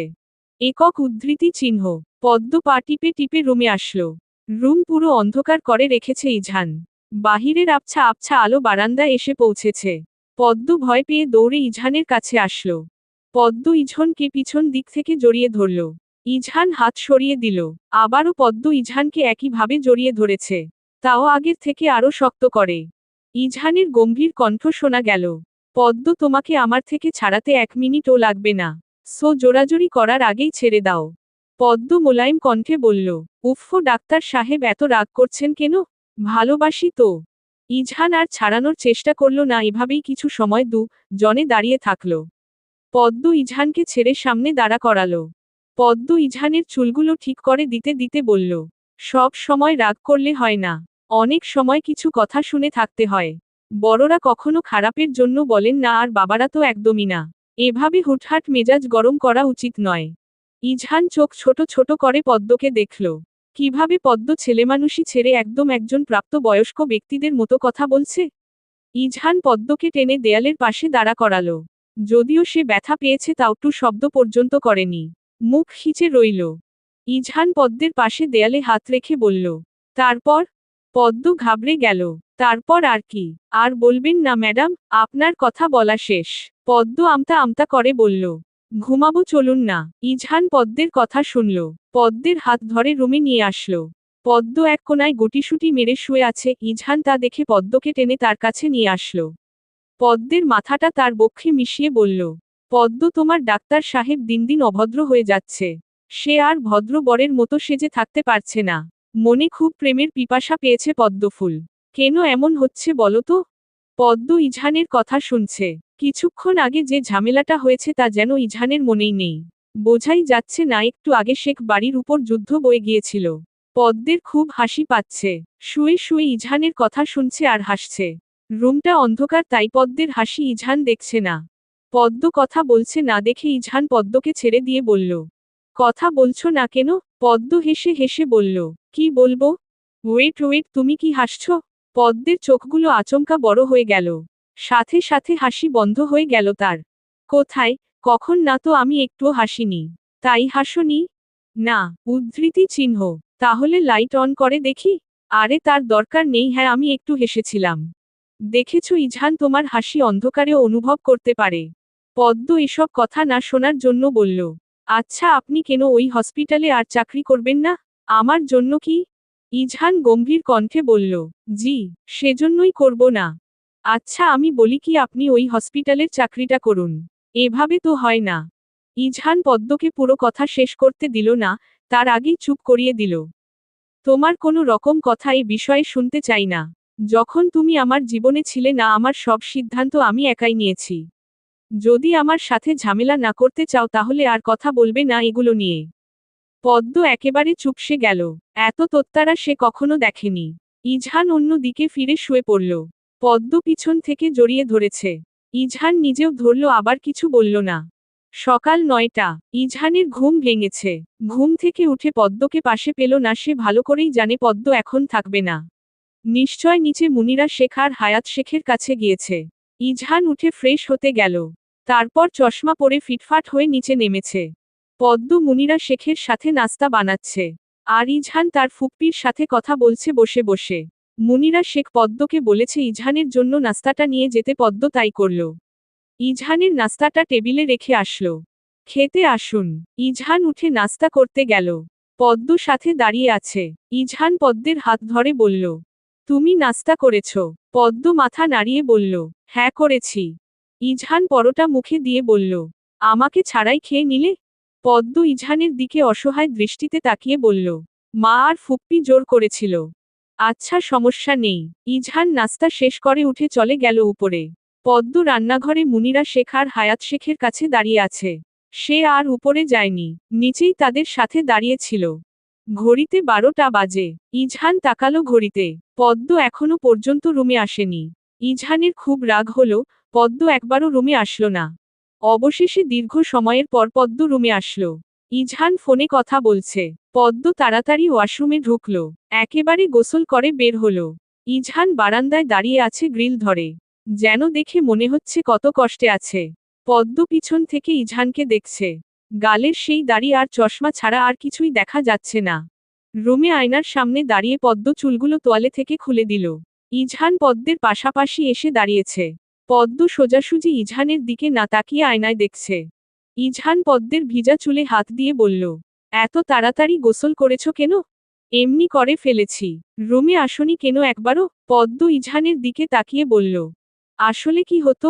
ইজহান মজা নিতে বলল, আদর দিতাম। সারাদিন এগুলোই ভাবেন তাই না? না, তোমাকে যখন দেখি তখনই ভাবি বুঝেছ সুন্দরী। একবার ম্যাডাম, একবার পদ্মফুল, আরেকবার সুন্দরী। এত নামে ডাকেন কেন? ভালোবেসে ডাকি। তুমি তো ছোট মানুষ, তাই বুঝো না আমার ভালোবাসা। ভালোবাসার কথা শুনেই পদ্ম হেসে দিল। তাই কতটুকু ভালোবাসেন? ভালোবাসা পরিমাপ করা যায় না। আমি চাইও না পরিমাপ করতে। উদ্ধৃতি চিহ্ন। পদ্ম হেসে দিল। পদ্ম তোমার ভেজা চুলে একটা চুমু দিই? পদ্ম মনে মনে বলল, সবই তো করে আমার অনুমতিও নেয়। পদ্ম কিছু বলছে না। পদ্ম বুঝে উঠার আগেই পদ্মকে টেনে তার ভেজা চুলে একটা চুমু এঁকে দিল। এখন তো অনুমতি নিচ্ছি, পরে এটাও নিব না। পদ্ম দৌড়ে নিচে আসলো। ইস, লোকটার সামনে 1 মিনিটও থাকা যায় না। কিছু না কিছু বলে তাকে লজ্জা দিবেই ইজহান। দিন দিন বয়স হচ্ছে আর নির্লজ্জ হচ্ছে। বিকেল 5টা। ইজহানের হসপিটালের সিআই রাশেদুল ইসলাম এসেছে শেখ ভিলায়। তিনি বসে চা খাচ্ছেন। কিন্তু ইজহান এখনো আসছে না। হুমায়ুন শেখ তার পাশের সোফায় বসেছেন। যখন থেকে রাশেদুল ইসলাম জেনেছে ইজহান কাউকে কিছু না বলে তার স্ত্রীকে নিয়ে সাজেক থেকে চলে এসেছে, তখন থেকেই তিনি ভেবে রেখেছেন ইজহানের সাথে সরাসরি কথা বলবে। কখনো ইজহান এমনটা করেনি।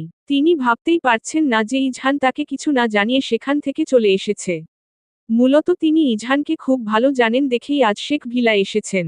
হয়তো কোনো ঝামেলা হয়েছে।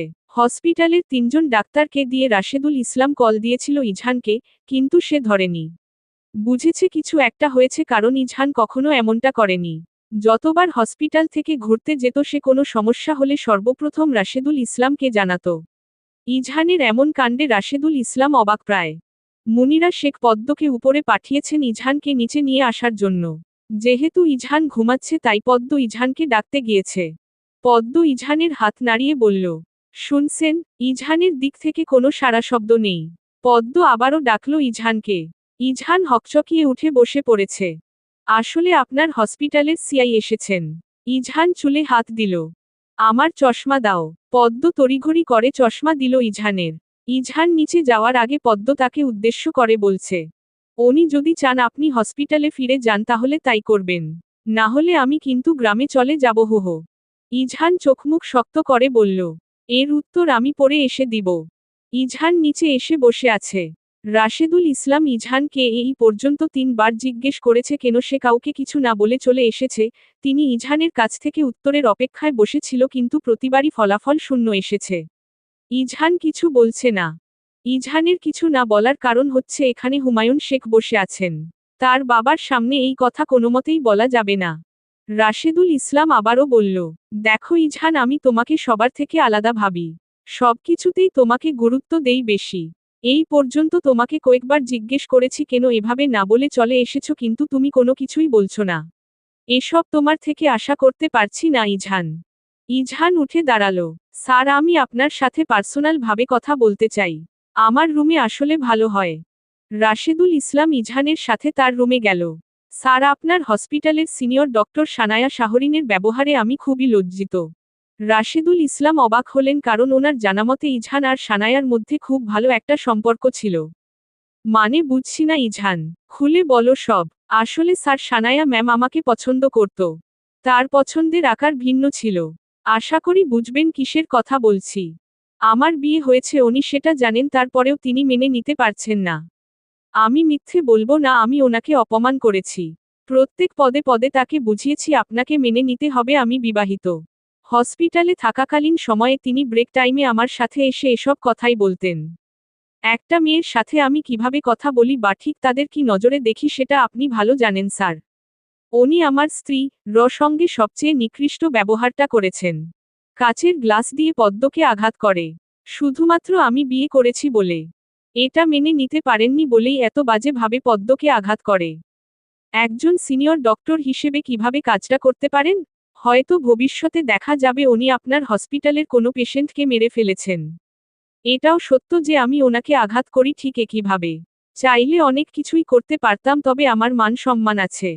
আমি মেয়েদের সম্মান করি বলেই। আমি শুধু ওনাকে বোঝাতে চেয়েছিলাম কাউকে ব্যথা দেওয়ার আগে ভেবেচিন্তে দেওয়া উচিত। আমার মনে হয় ওনার জ্ঞান বুদ্ধি সব টাটা বাই বাই করে চলে গিয়েছে। ওনার তো প্রাপ্ত বয়স হয়েছে, ওনাকে এসব কাজকর্মে মানায় না। স্যার, এখন যদি আপনার মনে হয় আপনি আমাকে আপনার হসপিটালে রাখবেন না, তাহলে আমার কোনো রকম অভিযোগ নেই। তবে এই আবদার করতে পারবেন না যে আমিও ওইখানে থাকবো আবার সানায়া ম্যামও ওইখানে থাকবে, এটা হলে আমি আগেই দুঃখিত। রাশেদুল ইসলামের যেন সানায়ার প্রতি এক সমুদ্র পরিমাণ ঘৃণা জন্মেছে। তিনি ভাবতেও পারেননি যে সানায়া এমন একটা কাজ করবে। এরকম ডক্টর থাকার থেকে না থাকা ভালো। আমি বরাবরের মতো চাই তুমিই থাকো আমার হসপিটালে, আশা করি না করবে না। ইজহান রাশেদুল ইসলামের দিকে তাকিয়ে বলল, তাহলে সানায়া ম্যাম? ওর মতো ডক্টর আমার হসপিটালে থাকলে আমার মান সম্মানই যাবে। কাল থেকে যেন তোমাকে আমি হসপিটালে দেখি। ইজহান হেসে বলল, জি স্যার। রাশেদুল ইসলাম চলে গেলেন। পদ্মের এতক্ষণ মন উসখুস করছিল কখন রুমে যাবে আর ইজহানের থেকে শুনবে কি হয়েছে। রাশেদুল ইসলাম যাওয়ার পরপরই ইজহান রুমে এসেছে, তার পিছন পিছন পদ্ম দৌড়ে চলে এসেছে। পদ্ম উপরে দৌড়ে এসে হাঁপিয়ে গিয়েছে। বুকে হাত দিয়ে জোরে জোরে শ্বাস নিচ্ছে। ইজহান পদ্মকে এই অবস্থায় দেখে অস্থির হয়ে বলল, কি হয়েছে পদ্ম? খারাপ লাগছে তোমার? এভাবে হাঁপাচ্ছ কেন? পদ্ম কিছুক্ষণ পর স্বাভাবিক হল। ইজহানের হাত ধরে বলল, উনি যে এসেছেন কি বলেছে? কাল থেকে ওই হসপিটালেই যাব। কিন্তু তুমি এভাবে হাঁপাচ্ছিলে কেন? আরে ওই যে দৌড়ে এসেছি সেজন্য। ইজহান পদ্মের দুটো হাত পিছন দিকে থেকে তার এক হাত দ্বারা আবদ্ধ করে বলল, তখন কি বলেছ? কখন কি বলেছি?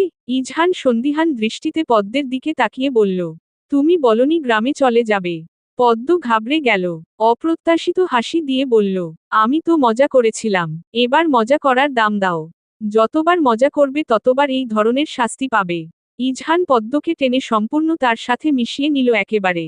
পদ্মের ওষ্ঠে গভীরভাবে তার ওষ্ঠ মিলিয়ে দিল। বেশ কিছু সময় বাদে ইজহান পদ্মকে ছেড়ে দিল। ইজহান বরাবরের মতোই স্বাভাবিক আছে। কিন্তু পদ্ম সে তো পারছে না। নিজেকে শত শত লি দিয়ে ফেলল, আর কখনো কারো সাথে মজা করলেও ইজহানের সাথে ভুলেও মজা করবে না। লোকটা খুব বেশিই ভয়ঙ্কর। প্রতিবার কিছু না কিছু করে তাকে লজ্জা দিবে। এই লজ্জার জন্যই বোধ হয় সে একদিন শেষ হয়ে যাবে। ইজহান দুষ্টুমি করে বলল, আর মজা করবে আমার সাথে? পদ্ম থতমত খেয়ে গেল।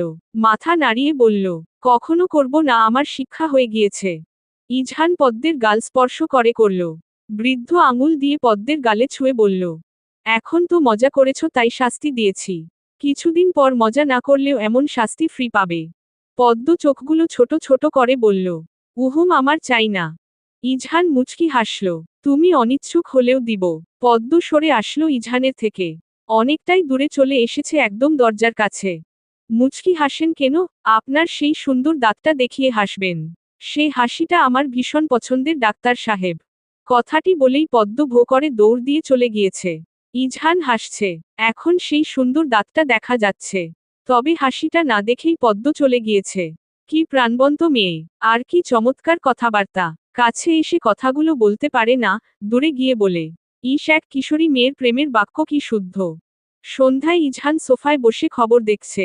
একা একা ভালো লাগছিল না দেখে ইজহান মুনিরা শেখের রুমে গিয়েছে। পদ্ম তার ওড়না নিয়ে নাড়াচাড়া করছে। তার শাশুড়িকে একটা কথা বলবে, কিন্তু কেন জানি তার সংকোচ বোধ হচ্ছে। মা আমার পি রি অ ড হয়েছে। বেশ কিছুক্ষণ পর পদ্ম কথাটি বলতে সফল হলো। মুনিরা শেখ হেসে বলল, কথাটি বলতে এতক্ষণ লেগেছে তোমার? পদ্ম মিনমিন করে বলল, মা আমার লজ্জা লাগে এগুলো নিয়ে কথা বলতে। আমি সরাসরি কারো কাছে বলতে পারি না কথাগুলো। মুনিরা শেখ পদ্মকে সবকিছু দিল। আমাকে এগুলো বলতে কখনো লজ্জা পাবে না। আমি তো তোমার আরেক মা। পদ্ম হেসে দিল। ভাগ্য করে মুনিরা শেখের মতো একজন শাশুড়ি পেয়েছে। তিনি খুবই ভালো। পদ্ম হাজার কথা বললেও তিনি বিরক্ত হন না। এজন্যই পদ্ম মুনিরা শেখকে বেশ পছন্দ করে। ইজহান আর রুমে ঢুকল না, এতক্ষণ দাঁড়িয়ে দাঁড়িয়ে পদ্ম আর তার মায়ের কথা শুনছিল। এখন যদি রুমে ঢুকে সবচেয়ে লজ্জা পাবে পদ্ম। তাই সে চলে গেল তার রুমে। পদ্ম আজ রুমেই যাচ্ছে না। এই সময়টাতে তার একা থাকতে ভালো লাগে। পদ্মের মনে হয় কিছু কিছু সময় একা থাকা ভালো। জানে রুমে গেলে ইজহান কিছু না কিছু করবে। এমনিতে আছে এক জ্বালায়, তার উপর মন একেবারে বিষিয়ে গিয়েছে। একা একা সন্ধ্যা বেলা ছাদে কাটাচ্ছে। চারদিকে মৃদু বাতাস বইছে। পদ্মের চুলগুলো উড়ছে। পাশের বাসাগুলো থেকে ছাদে আলো আসছে। এই নিয়ে মায়ে 2 বার ছাদে উঠেছে পদ্ম। প্রথমবার ইজনিয়ার সাথে উঠেছিল। আর এখন একা উঠেছে। শরীরটা ঠিক থাকলে আরো ভালো করে এই স্নিগ্ধ সন্ধ্যাবেলা উপভোগ করতে পারত। কিন্তু এখন তো তার মনে শান্তি নেই। প্রতিবার এই সময়টাতে পদ্মের মনটা অটোমেটিক্যালি খারাপ হয়ে থাকে। আজও একই অবস্থা। একটুও ভালো লাগছে না তার। একদম খিচে বসে রইল পদ্ম। ইজহান বেডে শুয়ে শুয়ে ফোন দেখছে। পদ্ম যে রুমে আসেনি আজ, সেটা ইজহান খেয়াল করেছে। জোর করতে চাচ্ছে না পদ্মকে। নিজের ইচ্ছে হলে ঠিকই আসবে। হয়তো এখন লজ্জায় আসতে চাইছে না। রুবিনা খাতুন ইজহানকে কল করেছে। ইজহান ভ্রু কুঁচকে তাকিয়ে আছে। বেশ কিছু সময়ের পর রিসিভ করল। ইজহান সুন্দর করে প্রথমেই সালাম দিল। আসসালামু আলাইকুম মা, ভালো আছেন? জি বাবা, ভালো আছি। তুমি আর জনেই পদ্ম কেমন আছে বাবা? ইজহান শান্ত কণ্ঠে বলল, এই তো ভালোই আছি বাবা, একটা জরুরি দরকারে কল দিয়েছিলাম। জি মা, বলুন। বাবা, পদ্মের বার্ষিক পরীক্ষা শুরু হবে 4 দিন পর। ও কি পরীক্ষা দিবে? ইজহান পদ্মের পড়াশোনার ব্যাপারে একদম ভুলেই গিয়েছে। এই গেট টুগেদারের জন্য নিজে নিজে আফসোস করতে লাগলো। কত বড় ভুল হয়ে গেল তার।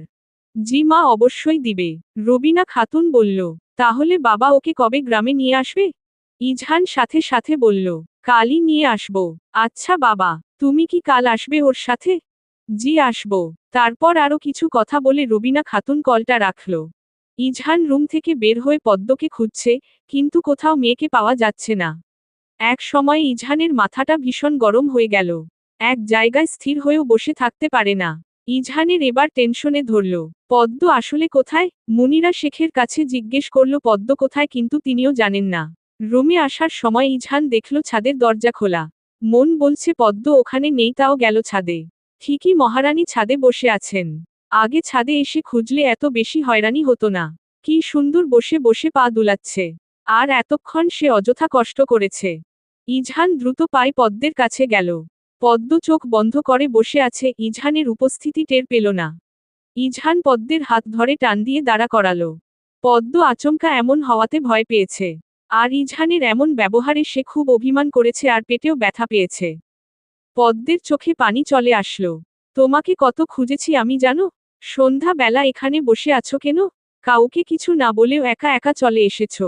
আমি সারা বাড়ি খুঁজে বেড়াচ্ছি আর ম্যাডাম এখানে বসে বসে সন্ধ্যা বিলাস করছে। পদ্মের কেঁদে দিয়েছে। ইজহান অবাক হয়ে তাকিয়ে আছে। পদ্ম, কাঁদছো কেন? পদ্ম কোনো উত্তর দিল না। মুখে হাত দিয়ে কান্না শুরু করে দিয়েছে। ইজহানের খুব খারাপ লাগলো। একটু বুঝে শুনে কথা বলা উচিত ছিল। মুখটা ছোট করে পদ্মকে টেনে এক হাত দিয়ে জড়িয়ে ধরেছে। পদ্মফুল কাঁদছে কেন? সে কি জানে না কাঁদলে তার ডাক্তার সাহেবের খুব কষ্ট হয়। পদ্ম কান্নারত অবস্থায় বলল, আপনি আমাকে এভাবে টান দিয়েছেন কেন? আমি কি ব্যথা পাই না? প্রত্যেকবার আপনি এমন করেন। কথা বলবো না আমি। ছাড়ুন আমাকে। পদ্ম ইজহানের থেকে ছাড়ানোর চেষ্টা করল। কিন্তু ইজহান আরো শক্ত করে জড়িয়ে ধরেছে। তাড়াহুড়োতে বলেই গিয়েছে পদ্মের জেপি, রি, অ, ড হয়েছে। সরি আমি বলেই গিয়েছিলাম তোমার পি, রি, অ, ড চলছে। আর কখনো এমনটা করব না। আমার টেনশন হচ্ছিল তো পদ্মফুল। পদ্ম অবাক হয়ে গিয়েছে ইজহান কিভাবে কথাটা জানে। সাথে একরাশি লজ্জা এসে হানা দিল তার কাছে। আপনি কিভাবে জানেন? ইজহান একদম স্বাভাবিক হয়ে বলল। তখন যে তুমি মায়ের কাছে বলেছ আমি শুনেছি। কিন্তু পদ্ম খবরদার লজ্জা পাবে না। এটার লজ্জার বিষয়ও না। আমরা ডক্টররা অনেক কিছুই জানি। তোমার কাছে হয়তো কথাটা লজ্জার বিষয় হতে পারে। কিন্তু আমাদের কাছে এগুলো একদম স্বাভাবিক। যেহেতু তোমার ডাক্তার সাহেব একজন মেডিসিন বিশেষজ্ঞ, সো তার এগুলো অনেক মেয়ে মানুষের থেকে শোনা লাগে। আমাদের ডক্টরদের জন্য এগুলো নর্মাল। আর এটার মানে হচ্ছে তুমি একদম সুস্থ আছো। বোকা মেয়ে। আর ভাবতে হবে না এটা নিয়ে। পদ্ম একটু নর্মাল হলো। ইজহান তো ঠিকই বলেছে। পদ্ম আর লজ্জা পেল না। জড়িয়ে ধরা অবস্থায় মাথা তুলে ইজহানের দিকে তাকালো। কেন খুঁজেছিলেন আমায়? পদ্মের চোখের কোণায় পানি আটকে ছিল। ইজহান তার দুটো হাত দিয়ে পদ্মের চোখের পানিগুলো মুছে দিল। তোমার মা কল দিয়েছিল। 4 দিন পর এক্সাম শুরু। কাল তোমাকে গ্রামে যেতে হবে। পদ্মের বুকটা ধক করে উঠল। কাল আবার ইজহান হসপিটালে যাবে আর কালই তাকে গ্রামে ফিরতে হবে। মনটা মানতে রাজি হচ্ছে না। আর বিয়ের পরেই প্রথম ইজহানকে ছাড়া থাকবে। বাড়ি যেতে ইচ্ছে করছে না। এখন তো আরো কান্না পাচ্ছে। পদ্ম পর ঢোক গিলল কান্না যেন না আসে সেজন্য। কালই কেন যাব? পরশুদিন ও তো যেতে পারি। ইজহান পদ্মের দিকে তাকালো। পরশুদিন গেলে এক্সামের সময় আরো ঘনিয়ে আসবে। আর কাল গেলে মোটামুটি কিছু পড়তে পারবে। এখানে তো আর পড়াও হয় না, আবার তোমার বইগুলোও নেই। তাই আমি সিদ্ধান্ত নিয়েছি কাল গ্রামে যাবে তুমি। আসলে কাল তো আপনি হসপিটালে যাবেন। পরশুদিন গেলে হয় না? না ম্যাডাম, কালই যেতে হবে। প্লিজ। ইজহান পদ্মকে থামিয়ে দিল। কোনো রকম এক্সকিউজ শুনতে চাচ্ছি না আমি। কাল মানে কাল। পদ্ম ইজহানকে খুব শক্ত করে ধরে কেঁদে দিল। ইজহান বুঝল না কেন কাঁদছে। ইজহান নরম কণ্ঠে বলল, কি হয়েছে তোমার? বেশি ব্যথা পেয়েছিলে যখন টান দিয়েছিলাম? পদ্ম মাথা নাড়ালো। তার মানে সে কাঁদছে অন্য কারণে। ইজহান আবারও বলল, তাহলে কেন কাঁদছ? তুমি কি এক্সামকে ভয় পাও? পদ্ম কোনো উত্তর দিল না। যতবারই মনে পড়ে ইজহানকে ছেড়ে তাকে গ্রামে যেতে হবে ততবারই চোখ ভরে পানি উপচে পড়ে। ভালো লাগে না তো তাকে ছাড়া। এ কথা কিভাবে বোঝাবে তার ডাক্তার সাহেবকে? আচ্ছা পদ্ম তো হাসলে তিনি বুঝে যান, তাহলে এই কথা বুঝছে না কেন? নাকি বুঝেও না বোঝার মতো রয়েছে? ইজহান এখন বিরক্ত হল। অকারণে কান্না করার কোনো মানেই হয় না। হয়েছে, অনেক কেঁদে ফেলেছ। যতবারই কাঁদো আমার জামা কাপড় একদম ভিজিয়ে ফেলো। কোনো কারণ ছাড়া আমাকে জড়িয়ে ধরে আমাকে বুকে এসে কান্না করা যাবে না। আপনিই তো প্রথমে আপনার কাছে টেনে নিয়েছেন। এখন এমনটা বলছেন কেন? আর একটু কাঁদি? ইজহান খেয়াল করেছে পদ্ম নাক টানছে আর চোখ দিয়ে ক্রমাগত পানি পড়ছে। মেয়েটা যে কেঁদে একেবারে লাল হয়ে গেল। সেটা কি মনে আছে তার? টমেটোর মতো লাগছে একদম। না, আর একটুও কাঁদা যাবে না। কাঁদলে অন্য কোথাও কাঁদো। আমার কাছে এসব চলবে না। পদ্মের আরও ঠেলে কান্না আসলো। মানুষটা ভীষণ স্বার্থপর। তার মনের কষ্টগুলো এখন অনুভব করতে পারছে না কেন? খুব তো তখন পটু কথা বলতে পারে। আবার তার বুকে কান্নাও করা যাবে না। পদ্ম ইজহানকে আবারও জড়িয়ে ধরল। আমি আপনাকে ছাড়া থাকতে পারবো না ডাক্তার সাহেব। আমার মন বসবে না ওখানে। বিয়ের পর একদিনও থাকিনি। কাল থেকে থাকবো কিভাবে? আপনি নাকি আমার হাসি অন্ধকারেও অনুভব করতে পারেন। আজ যে আমার কষ্ট হচ্ছে সেটা কেন পারছেন না অনুভব করতে? ভালো লাগবে না তো আপনাকে ছাড়া থাকতে? আপনি ছাড়া আপনার পদ্মফুল শূন্য একেবারে। আর আমি 100 বার আপনাকে জড়িয়ে ধরে আপনার বুকে কাঁদব। কারণ আপনি একান্তই আমার ব্যক্তিগত মানুষ। ইজহান বিস্মিত হয়ে আছে। এসব কথা কি পদ্ম বলছে? মেয়েটা যে অজান্তেই তাকে ভালোবেসে ফেলেছে এটা কি সে জানে? আগে এমনটা হবে জানলে এই ট্রিক্স আরও আগে কাজে লাগাতো। ইজহান ঠোঁট কামড়ে হাসছে পদ্মের কাহিনী দেখে।